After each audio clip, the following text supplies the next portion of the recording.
क्लासेट geography हमारी दुनिया इकाई तीसरा और इसका खंड ग है सूचना प्रौद्योगिकी उद्योग। इसके अभ्यास के प्रश्नों को हम लोग हल करेंगे। देखिए, सबसे पहले है ऑब्जेक्टिव क्वेश्चन। पहला है सूचना प्रौद्योगिकी में अंतर्गत शामिल नहीं है। ठीक है, तो कौन सा शामिल नहीं है? सेलुलर फ़ोन है, उपग्रह है, ईमेल है, अंतर्देशीय पत्र नहीं है। ये क्या है? ये पत्र है। ठीक है, कागज़ का, ये शामिल नहीं है। ऑप्शन नंबर डी हमारा बिल्कुल सही होगा। दूसरा है सूचनाओं को शीघ्रता से भेजा जा सकता है। तेज़ी से एक स्थान से दूसरे स्थान हम भेज सकते हैं। किसके माध्यम से? ईमेल के माध्यम से। ऑप्शन नंबर सी हमारा बिल्कुल सही होगा। तीसरा है भारत का सिलिकॉन वैली है, किसे कहा जाता है? ऑप्शन नंबर डी यानी बेंगलुरु शहर को कहा जाता है। ठीक है, इसके बाद चौथा सवाल सॉफ्टवेयर कंप्यूटर के अंतर्गत है, कौन सा है? एक प्रोग्राम इसमें आता है। सॉफ्टवेयर में क्या है? एक प्रोग्राम है। इसके बाद पांचवा देखिए क्या है, इलेक्ट्रॉनिक उद्योगों की स्थापना के लिए आवश्यक नहीं है। कुशल मानव संसाधन चाहिए, कुशल प्रबंधन चाहिए, आधारभूत संरचना चाहिए, बेसिक स्ट्रक्चर, लेकिन जल इसमें नहीं चाहिए, वाटर की आवश्यकता नहीं है। ये ऑप्शन नंबर हमारा सी बिल्कुल सही होगा, क्योंकि यहाँ पे नहीं कहा गया है निगेटिव। इसके बाद देखिए सब्जेक्टिव क्वेश्चन हमारा प्रारंभ होता है। पहला है ईमेल क्या है? ईमेल की परिभाषा करनी है। तो ईमेल की परिभाषा हम काफ़ी अच्छे से ऐसे लिखेंगे, ईमेल इलेक्ट्रॉनिक मेल का संक्षिप्त रूप है जिसमें संदेशों को कंप्यूटर के माध्यम से यानी बेतार शीघ्रता से भेजे जाते हैं, ये ईमेल कहलाता है। ठीक है, ये आपका आंसर हो गया।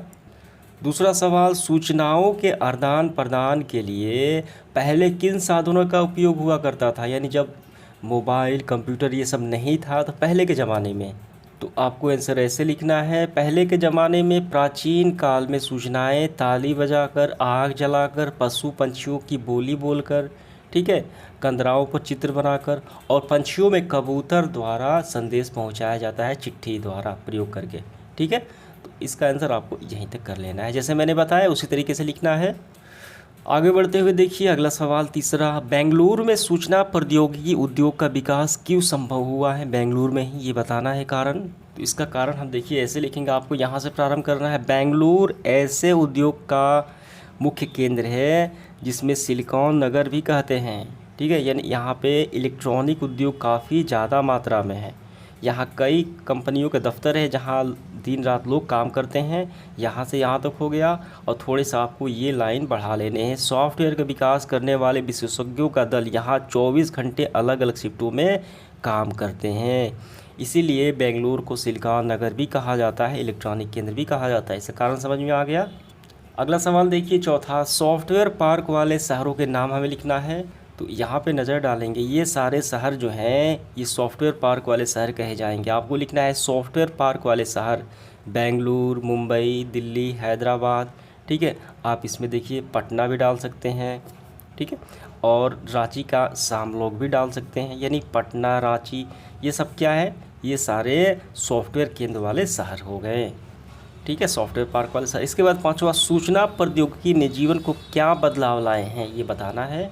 तो इसका आंसर हम यहाँ से करेंगे, सूचना प्रौद्योगिकी उद्योग ने निरंतर शोध और अनुसंधान ने लोगों के जीवन शैली में क्रांति ला दी है। सात समुंदर बैठे जो जो हम क्रियाएं करते हैं, जो क्रांति है वो हमें लिख देना है।